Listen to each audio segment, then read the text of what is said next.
গোপন সূত্রে খবরে সীমান্ত পারাপারের ঠিক আগ মুহূর্তে সীমান্ত সুরক্ষা বাহিনীর হাতে আটক 2 মহিলা এবং 2 পুরুষ। জানা গেছে, ধর্মনগরে বিওপি মালাকার বস্তির 97 নং ব্যাটালিয়নের জওয়ানরা জানতে পারেন হাফলং এলাকা শ্রীপুর গ্রাম পঞ্চায়েতের বুংনাং বাজার সংলগ্ন এলাকার বাসিন্দা রাকেশ মালাকারের বাড়িতে একজন পুরুষ এবং 2 জন মহিলা আশ্রয় নিয়েছে বাংলাদেশে যাবার উদ্দেশ্যে। সেই খবর পাওয়া মাত্রই সীমান্ত সুরক্ষা বাহিনীর জওয়ানরা রাকেশ মালাকারের বাড়িতে অভিযান চালায়। সেই অভিযানে বাড়ির মালিক রাকেশ মালাকার সহ এক নাবালিকা এবং একজন পুরুষ ও একজন মহিলাকে আটক করা হয়। আটককৃত ওই 3 জনের নাম মুরলী দুর্গা মল্লিক, বয়স 47, বৃষ্টি মল্লিক, বয়স 25 এবং সৃষ্টি মল্লিক, বয়স 18 বছর।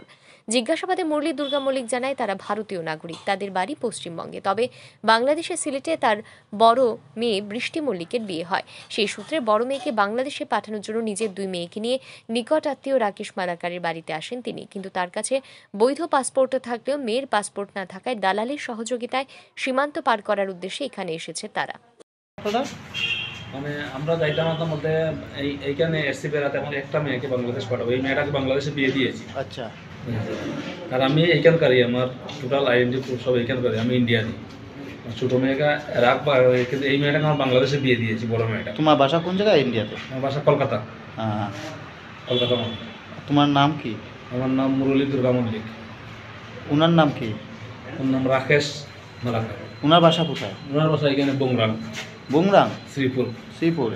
বাবার বাসা এক জায়গায়, ছেলের বাসা এক জায়গায়। ওনার সাথে আমার ধর্মস্থ সম্পর্ক, ধর্মস্থ বাবা বানিয়েছি আগে। আমার বাবা নেই। আচ্ছা। তাই আমি আজকে বহু বছর ধরে ধর্মস্থ বাবা বানিয়েছি, ওনার বাড়িতে আসি যাই। আর দুনো মেয়ের নাম কি? বৃষ্টি মল্লিক, সৃষ্টি মল্লিক। সৃষ্টি মল্লিকে কোথায় থাকে? সৃষ্টি মল্লিকও সেই দেশে ছিল, ওরা বাংলাদেশে ছিল তারা? ছিল, এখন নিয়ে এসছি আমার কাছে রাখবো।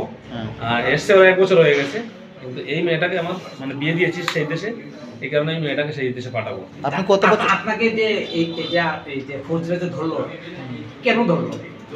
কেন এইটাই মানে আমরা অ্যাকচুয়ালি আমরা ওনার বাড়িতে এসেছিলাম, যেহেতু ওনার সাথে আমার আত্মীয়তা, ওনার সাথে এসেছিলাম যে এইখান থেকে সেই পারে আমাদেরকে দালাল ঠিক করে দিয়েছিল, সেই পারে মানে আমার মেয়ের জামাই। আপনি কি মানে জানেন যে এই পাশ থেকে আন্তর্জাতিক বর্ডারটা ক্রস করার জন্য যে বৈধ পাসপোর্ট দরকার? আমি জানতাম না, আমার জামাই তো সেই দেশে, মানে মেয়ের জামাই সেই দেশে, মেয়ের জামাই একটা যোগাযোগ করিয়ে দিয়েছিল। আর সেই লোকটা আমাকে ফোন করে বলছিল এখানে আসো।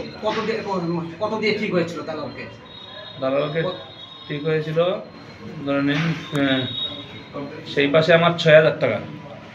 আচ্ছা, 6,000 টাকা ফাইনাল হয়েছিল। দালাল কি ভারতের না বাংলাদেশের? বাংলাদেশের। কি নাম রয়েছে দালালের? নজরুল। নজরুল। যে মেয়েকে বাংলাদেশে পাঠাবে ও মেয়ের নাম কি? বৃষ্টি। আর যে তোমার সাথে থাকবে এর নাম কি? বৃষ্টি। তাদের তল্লাশি চালিয়ে 2টি মোবাইল ফোন, নগদ 7,000 টাকা এবং বৈধ পাসপোর্ট সহ আধার কার্ড ও বেশ কিছু নথিপত্র পাওয়া যায়।